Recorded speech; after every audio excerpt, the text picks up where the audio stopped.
We deal in paint, pigment, light and shadow, realism, surrealism, impressionism, and ghost stories.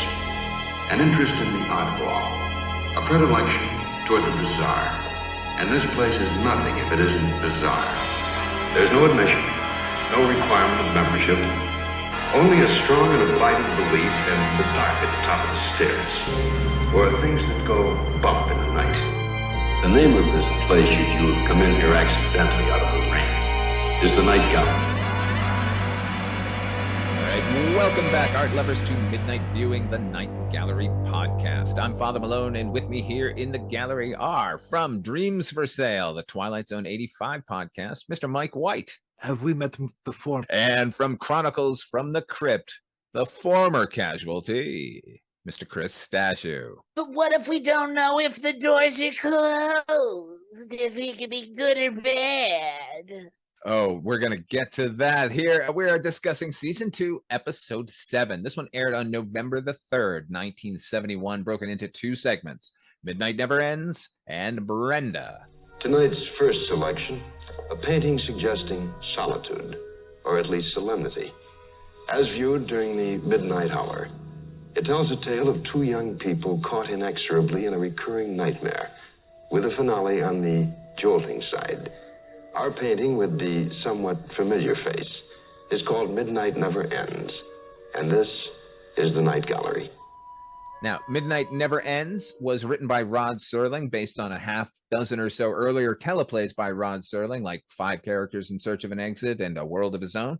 And it was directed by Jeannot Szwarc and stars Robert F. Lyons. Chris, he was in Transylvania 65000. You know, Mike hates that movie too, right? It's not just me this time around that you get to waggle your Transylvania 65000 wiener at. You realized I'm outnumbered. You are outnumbered this time. Heather Drain ain't here to help you, pal.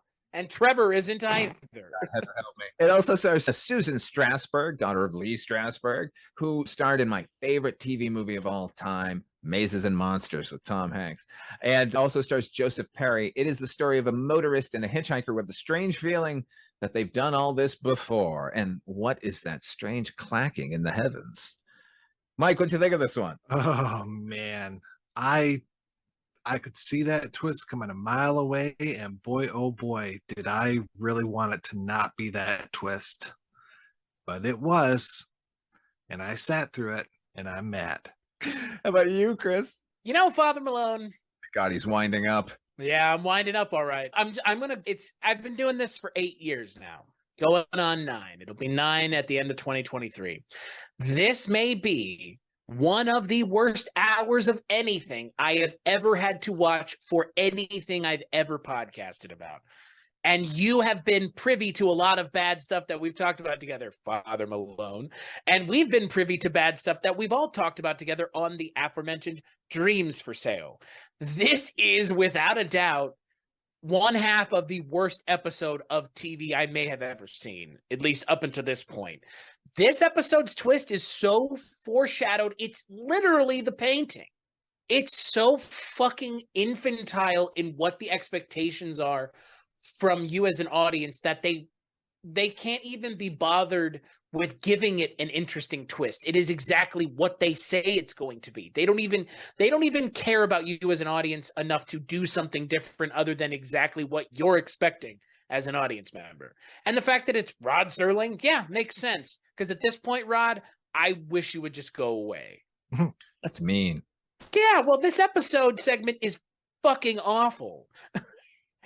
It's minimalist in a way that Marmalade Wine was, but it is as unsuccessful as the worst segment on the show, which is the next episode segment we're going to be talking about. Just the central premise doesn't make sense. Well, okay, Rod Serling's writing a script and we're watching it in real time. Cool. But you wouldn't have your characters say, oh, he's going to open that door now, or like try to predict the future. It just... Is that why he's confused in the painting, is because the characters in the thing are getting autonomy of their own? Father Malone, tell us what you think, because you haven't weighed in on this nightmare yet. I liked it. No, you did not. You didn't. You're fucking joking.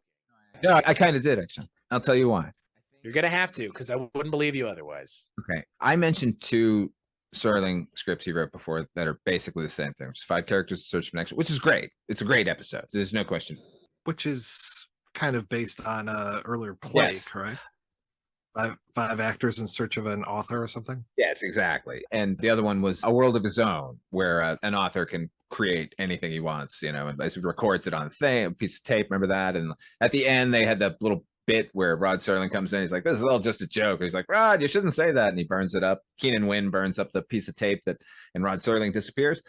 I knew where it was going and what it was going, but I just liked watching these people, and I liked those minimalist sets. Like, I thought it made more sense because it's a fragmentary world that these characters are living in, because the writer sucks and like just keeps rewriting them, and he's only ever rewriting them based on previous stories he had already included them in. So their confusion is like, I think I was a spy, but then she was just in an earlier story that he also discarded.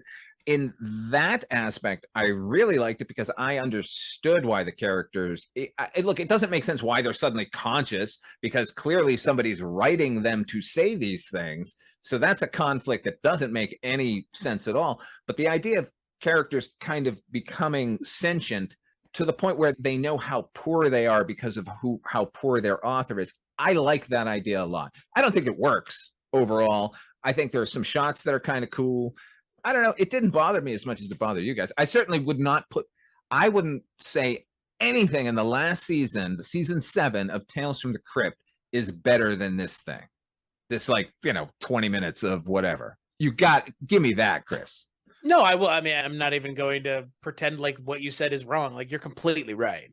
It's just what in anyone's mind, specifically Rod Serling, would lead you to believe that this is a story worth telling, though? That's what I don't understand. What is the point of this story for us to go, so when a writer is writing things, the characters have autonomy and remember? No, because that's just in this story, that's the case. This is not making some sort of grand ruling on fictional characters writ large. It's just this story. So it seemed kind of like the twist was what they were trying to get to, and they worked backwards from the twist, which is not a great way to write a script, right? The twist maybe is organic if there is one at all. There doesn't have to be one. I mean, I love time loop stories. And at first I was hoping that this was a time loop story. I was like, oh, cool. Like, oh, something different is happening this time. Okay. And so what's the trick? What's going on with this? And then when it was the character thing, one of my favorite movies of all time is John Pay's 1985 Crime Wave, which was released on video as The Big Crime Wave. And it's very much an author writing scripts. You get to see what's inside of like little snippets of scripts. He can write beginnings and he can write endings, but he can never come up with the middle. So he's very frustrated. And he comes up with like 3 or 4 different sets of characters, and they are recast into different things. And you get to see like Ronnie Boyle, the Elvis impersonator, and this story is this other character in this other story.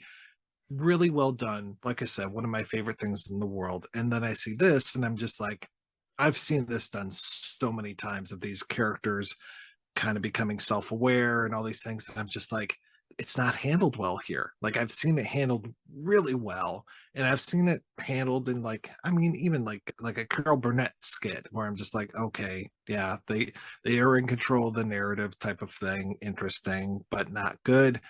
And then, I mean, usually I love Carol Burnett. I just want to put that out there. But then you get something like this, I'm just like, you're not doing it right. You're not doing it the right way. Like, make it one or the other. Is he controlling them? Or are they controlling him? Are they sentient? I wasn't happy with this one. Even that Will Ferrell movie is better than this. And it has its problems. Stranger Than Fiction. Yeah, it's the same premise. That. Like, this character exists separate from stories or in tandem with stories, or he's trying to figure that out, and how he exists. That's, again, and there's something to be mined there. And it's not like this is like a blackout segment and it's, they didn't give him enough time. It's like half of the goddamn episode. It's 20 minutes. So they had plenty of time. They paired the time looping thing with something else. And I think it's one high concept thing or the other. And together they just don't work very well. I don't disagree with any of that. If you're taking this on face value as the segment that it is, then it is a failure. Okay, I enjoyed it, but that doesn't mean it is good, and I would recommend it. I'm just saying I enjoyed it. But if you view it through the prism of where Rod Serling is right now, it's kind of great because it seems like he's almost commenting on the fact that he keeps doing this. He doesn't even know where these characters are from anymore. He's just rewriting the same shit and none of it's good. And where is his place in any of this?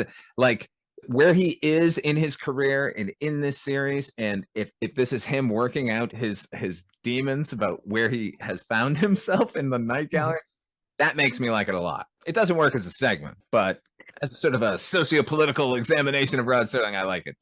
Hey, like, I appreciate writing things as catharsis, but like, what catharsis is there here? What are you getting at here? You can't write a coherent episode of your own show anymore. Yeah, we know. We're watching your show, dude. Like, we're watching your show. Like, we know it's not coherent. I just, like you said, like, what is he commenting on other than himself?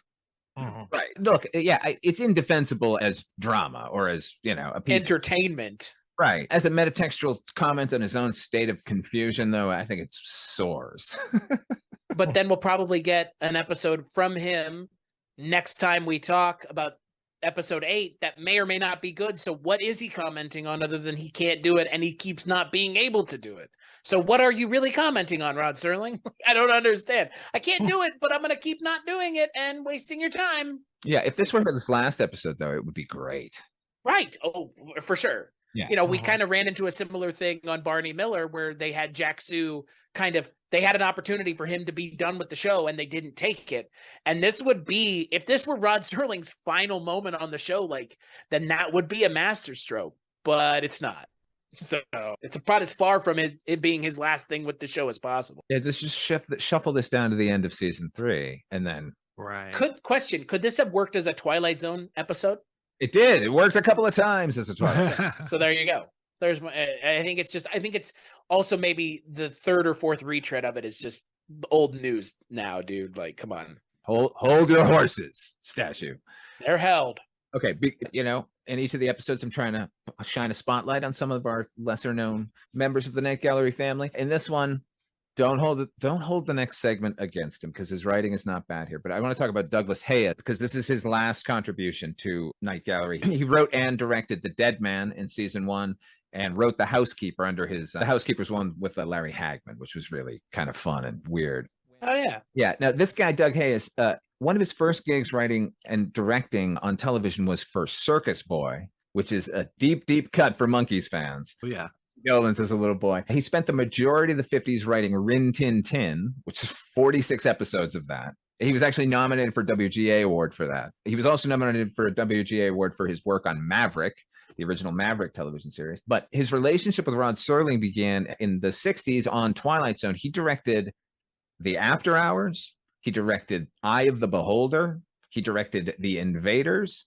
And he directed my absolute favorite episode of The Twilight Zone, The Howling Man. When Twilight Zone went away, he started writing features and directing them. He wrote and directed Kitten with a Whip, the 66 version of Beau Geste, and then wrote the screenplay for Ice Station Zebra, which is a great fucking movie. Later on in his life in the 80s, remember that North and South miniseries? That was Douglas Hayes. He was a sculptor and a painter and a novelist. And he also produced Douglas Hayes Jr., who is an actor and writer. And he wrote a bunch of episodes of Farscape, Rockne O'Bannon's TV show, which is, to me, the gold standard in science fiction. Anyway, just wanted to shout out to Douglas Hayes. And I'm sorry, Mr. Hayes, because we're now going to talk about Brenda. There's something rather remarkable in the scope of imagination peculiar to children. They project and dream and fantasize with beauty and simplicity and faith in a manner that somehow eludes us as we grow older. This is Brenda, and Brenda has a playmate. It comes to her in part because of loneliness. And what I wish for you is that you never get that lonely. This was written by Matthew Howard, Douglas Hayes' pen, based on the short story by Margaret St. Clair, who also provided the story for The Boy Who Predicted Earthquakes at the beginning of the season. And it was directed by Alan Reisner, who was also a Twilight Zone director. He did Mr. Denton on Doomsday. It stars Laurie Prang. She's 19 here. Glenn Corbett. He was Zephram Cochrane once. The OG Zephram Cochrane. Also, yes. Robert Hogan and Pamela Ferdin, who I think we're going to talk about a little because she is, I think, the best thing in the episode. And it's a real goddamn shame she's not the lead. It also stars a ghillie-suited trash heap. And it tells the story of a lonely young girl who's befriended by a creature who is just as misunderstood as her, possibly. Or perhaps she's a fucking asshole and like calls to like. What'd you think about this one, Chris? You know, there haven't been a lot of things that we've watched that I would consider an affront to my ability to enjoy things, but Lori Prang's performance in this is some of the most obnoxious acting choices I think I've ever seen in anything. The voice that she's doing, coupled with the dialogue that she's being asked to deliver. Did you come that night when the tide was so low you could walk across it? Where all that scummy stuff was on at the bottom? Did you come there? Along with a beyond meandering story that serves no purpose other than to, I don't know, frankly, show us that, yeah, like you said, assholes attract assholes. No shit, Sherlock. Like, I wonder why or how anyone could have watched the dailies and said, yeah, this is okay. People aren't going to find this to be a complete nightmare to watch, but it is. And you know, I have seen nothing else with Lori Prang in it. I don't know if this is her je ne sais quoi, this is her thing. I don't know if this is what her acting stylings are, but this, I think, is for me the worst segment of this show up until this point. This is just some of the most horrific child acting that I've ever seen, and her dialogue just made me want to turn it off and say, Father Malone, I tried, but I just couldn't do it. Oh, you missed your chance. You got one pass. No, I didn't even want to take it. I suffered through this for you. Okay. Well, you let me know when you get to that point. How about you, Mike? What you think? This was close. I really wanted to like this. I was so excited to see the prequel to the Pierre Malfay story in Kolchak that I was just like, oh, wow. This is fantastic. We get to see where he started from before he went to Chicago. This is great. And I was really hoping that he was going to eat this bratty little girl after she's teasing him and gets him in this like pit and everything. And then it just goes off the rails. I mean, it was already off the rails to begin with. I mean, it's such a bizarre story, this whole thing of like, you know, the way that she's kind of addicted to Pamela Ferdin, using that bizarro voice and all this stuff. And then suddenly this monster shows up and I'm like, okay, what am I watching now? I know I'm watching The Night Gallery, but this weird left turn, I almost got whiplash. And the creature's caught in the pit. I'm like, okay, is she going to feel guilty or something? Is she going to do something to this creature?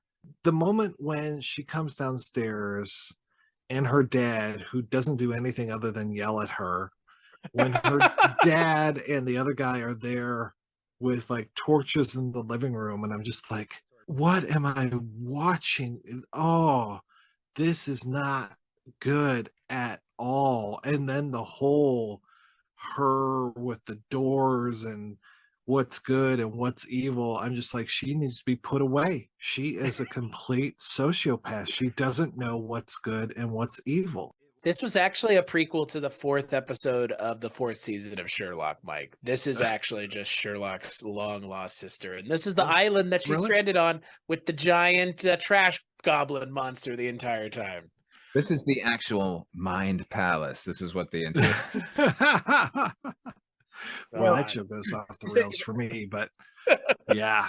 The father yells at her specifically about good and evil at one point. Like, oh yeah, there are two doors, one good, one evil. You can't make up for good with evil or evil for good. You got to pick one or the other. She picks. But how do we know if the doors are closed?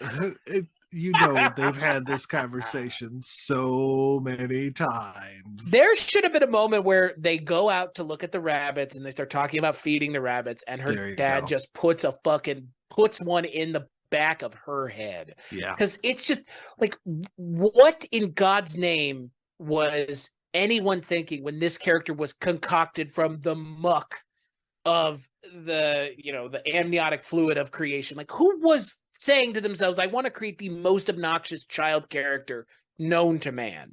Like that, if that's not what their intent was, I can't imagine what they were thinking. Either of you happen to read the short story by Margaret St. Clair? Now, most synopses you'll read will tell you it's exactly like what happens in Night Gallery, which leads me to believe nobody's read the goddamn short story, because she's a rambunctious young girl, not on vacation. She lives in like a 6-family community, and she kind of marches to her own, and nobody likes her, and she's very, very lonely.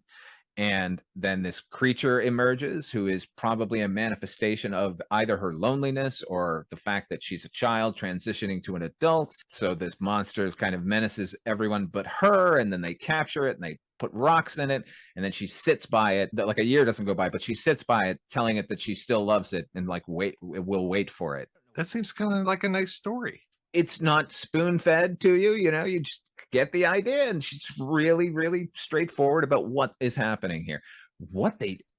In the scene that Mike, that you're describing, when she's let the thing into the house and it's menacing by just standing there and doing nothing, and they're all freaking out and yelling at each other, the parents. My note was, what the fuck is going on in this house right now? Just what are they doing? He's got a flashlight on the thing, so it's immobilized, I guess. And then he has the wife go call the neighbor, who then takes his time to come up. This all happens in real time, by the way. Yes. And then The gun will do nothing. The gun will not stop it. Like, okay. So they're going to burn your house down? Like, on the island for a while, we don't know. Apparently it has. Like, these guys are a neighbor with the rifle, like, knows this thing. Like, which makes it not part of the girl at all, just this monster that kind of comes. So our only clue as to what it is what the girl has told us it is. And every word out of her mouth makes me want to kill myself. Laurie Prank is 19 years old. Okay, I mentioned the other actress, Pamela Ferdin, who's in it. Pamela Ferdin was Lucy Winters on Brady Bunch, Jan's friend. She was the voice of Lucy Van Pelt in basically any Charlie Brown special you've ever seen. She was in And the Children Shall Lead in Star Trek. And guess what? She's actually 11 years old here, which is the age of these characters. And then they went, you know what? No, let's cast a 19-year-old and have her do a young voice and make all the weirdest sort of methody choices instead. That'll endear her to the audience. Like, they didn't stack the deck against the character enough just by making her a total fucking asshole. Then they cast the most unpleasant actress they could ever think of. This is Alan Reisner's fault, I guess, the director of it. But like, I don't know. Let's lay the blame on everybody at Night Gallery. Unwatchable, man. I had to watch it twice because I want to be thorough for this goddamn podcast, but like the second Father Malone's at his wit's end here. Yes. I had to pass. You guys have it, I don't. And at one point my girl Amber walked in, she hadn't seen any of it, and like she walked in, watched it for 30 seconds, and turned to me and went, who is this horrible person, and just walked out of the room. And I was like, so envious. As if that real-time battle with the monster that is not a battle at all. It's just them yelling at each other, and then they shake some torches at it. I do want to make one of those newspaper torches, though. That seems like a really irresponsible idea. That I like. Oh, yeah. But Yeah. Nice and dangerous. Especially indoors. Yeah. Yeah, you're bound to burn your own damn house down before you burn any fucking giant turd with arms. oh my God. And what was, like, I know the budget was bad, and I know it's just a ghillie suit on a giant frame or something, but You're being generous to call it a ghillie suit. It looks like a bunch of trash bags. Mhm. I don't know, what do you call this creature design? Swamp Thing adjacent, if Swamp Thing was viewed by someone who didn't have glasses on? yeah. And if Swamp Thing were played, like they just skinned Jabba the Hutt and like put the trash bags on Jabba and shove it out there. Like, that's what it was. And so anyway, my point earlier was like, we spend real time with them causing chaos and everything, but we also get how many chase scenes between God. the girl, this catch me, I bet you can't catch me. Why would it want to catch her? Even if its intent was to kill her, just being in the presence of her until you got to kill her would not be worth it. This is the Mhm. worst character in the history of cinema, gentlemen. I am inclined to agree with you. Like I was saying, I can't believe that anybody saw the dailies and was like, this is perfectly okay. Like either somebody was asleep at the wheel, or somebody thought that this was going to be really funny if it made it to air. Was that it? Was it irony? Were they just enjoying themselves? Like, Like, I can't wait till this airs. I can't wait to annoy all of America. That's the question I'm asking, because whoever was making the decisions, their opportunity to make decisions should be revoked. Somebody's asleep at the wheel. That's what it feels like. Yeah, you know, I'm laying all the blame at Rod here because this is obviously an author he chose because he chose one of the other stories, and Doug Hayes is one of his pals from Twilight Zone. So I'm going to lay all the blame on them. And why? What is this? What was this? I don't know. I don't even understand the ending. Like, I don't understand what story were they trying to tell here? Because the short story makes sense. Got it. Yeah. But this, like, what did we even learn by the end? That if you're an asshole will also be found. You will find assholes in your life, and they'll stone it to death, and you'll yearn for it. Like, and is there like a time jump in between? It's a year, like, you know, because they give us the trees with the leaves, and then no leaves, and then snow, and then leaves again, and now she's back, and she's supposed to, like. But to what end? Yes, nothing at all. Because why does it matter? That's my question. If it's a person who's feels disconnected, even if it's somebody who's an asshole and that's their rage, and now they've put their rage under this rock, and then they're like, but I still love you. Like, I'm waiting for the time. Like, I know you're there. And like, if I need you, you'll be there. Like, that could have been a story too, but that's not what we got here. We just got a fucking asshole. I just hate her. Brenda, what are we going to do with you? There's 2 doors, Brenda. There's 2 doors. There's 2 doors in life. Come on, Brenda. Yeah, he does yell at her a lot, doesn't he? Like, oh my God, the dad is just, that's the crazy thing. Everybody in that family is just a fucking miserable shithead. Yeah. The dad is just like, you know what? I can understand why she's mentally unhinged. Her dad is pretty unhinged too. He's just screaming the entire time. Listen here, you dumb little bitch. Like, Jesus Christ, dude. Yeah. Like, chill out. I don't know though if he's always been like that or if she just broke him because she's Right? so awful. I got that conversation on the beach. Like, how many times have I had to? Yeah. Child, like, where did I go wrong? Like, I don't even want to deal with this. And, all right, Brenda. Even he comes home that they've fended off the monster and buried it under stones, and they're walking home, and he sees her in the window. What are you doing up there, Brenda? I just want to know what you guys are up to. If I think you need to know, I'll tell you. I guess he must just be at like wit's end. Yeah, pushed to the limit by Brenda. We all were, we only had. God, yes.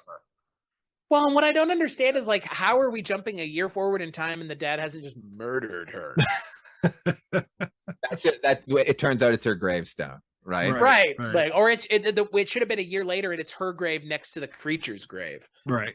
And the dad just being hauled off to jail. Even that would not justify the previous whatever that we had to watch. Ultimately, they needed another segment to go with the Midnight Never Ends segment, but why did they even film this? I genuinely, like, the fact that we can't even suss out what the point of this was, I think is just shocking to me. If they had put this as the first segment and then followed it with The Devil Is Not Mocked, I would love The Devil Is Not Mocked. Yeah. That's fair. Yes. That's fair. Yeah. It would have been like the best reprieve known to man. Right. Oh, I get to spend time with Dracula. Thank God. Yeah. As opposed to the walking trash bag. Yeah. And again, like, even with how terrible she is, like, the creature design is an affront in and of itself. It's like, not very forgivable, is it? No. It's just like, what, like, we, you know, Mike, like you mentioned with the Pierre Malfait from Kolchak, like, we dragged that in Kolchak. Oh, yeah. Like, and then, you know what? It was well lit here. It's like out in the open, walking around. Showing every defect. At least don't light it very well, for fuck's sake. Like, keep it in the dark. Yeah. Over and over. Like, it's a conversation between her and the thing. Like, we need to see, give it some eyes. Give it some facial features of some sort. Yeah. Like, yeah. I mean, when I first saw it, other than Pierre Malfait, the first thing I said was, it's a shambling mound. I mean, that's what it looks like, is the old D&D shambling mound. In the short story, she comes upon it, and it's completely like humanoid. It's just a mossy thing with eyes, and it has a dead bird in its hand. It has digits, and it's just a weird creature. So I don't know why they didn't just take some skinny guy and slap a bunch of mud on him and go, there it is. There's the muck monster. Could have been the guy from Twin Peaks season 3. It could have been like, want a light or got a light. Sorry. Whichever. Yeah. I want to thank you, Father Malone, for sharing this with us. One of the worst things I've ever seen. Like, genuinely, by the time this was over, I was like, I can't believe it, but this may be the bottom of the barrel. Remember season 7 of Tales from the Crypt? Right back at you, baby. I think this might be worse. No, Just for sheer volume. That's fair. This is only 20 It's minutes. just week after week. You guys watched it once and you were happy that it was over. Yeah, this was like what the happiness came from the lack of. Like, oh, I don't have to do that again. Whereas I was like, oh, fuck. If hell exists, hell is just having to watch this episode on loop. Yeah. It's just loop. Lori playing scenes, just her voice over and over again. If this seems like the bottom, we can only go up from here. No, kill it with fire. God, burn it. Just make sure it never comes back. All right, we're going to play a preview for the next episode, and we'll be right back to wrap up. Subject, a common enough item utilized by teenagers and tycoons. The daily journal in which we notate the happenings of our day-to-day existence. But in this instance, a unique periodical that doesn't record what was, but rather predicts what will be. Its title, The Diary. It's our initial offering in the Night Gallery. Our painting reminds us that there's a strange fascination to digging holes alongside ancient oaks. You give the average man a shovel and an X on a map, and the fantasies come thick and fast. Pirate gold, hidden Confederate treasure, and sometimes the unexpected, and sometimes the unwelcome. Hence the title, Big Surprise. Our final offering, a study in depth of a gentleman from the Academe. Seen here at the lectern, delivering a most scholarly treatise. This particular class, I don't think you'd want to cut. The painting's title, Professor Peabody's Last Lecture. That's right. On the next midnight viewing, we'll be taking a look at season 2, episode 8. That's broken into 4 segments. Thank God. Those are The Diary, A Matter of Semantics, Big Surprise, and Professor Peabody's Last Lecture. This is my favorite episode of Night Gallery we're going to be watching, and it contains my single favorite segment of the entire series. Wow. No pressure, gentlemen. Until then, where can people find you, Chris Stashu? WeirdingWayMedia.com. That's where you can find this show, Father Malone's show, Mike White's show, all the shows. All of them can be found at WeirdingWayMedia.com. And if you can't find them there, you probably shouldn't be listening to them. Do I have to ask you, Mike? No. Right on. Thank you all for joining us here at Midnight Viewing. Go to WeirdingWayMedia.com, and the gallery is closed.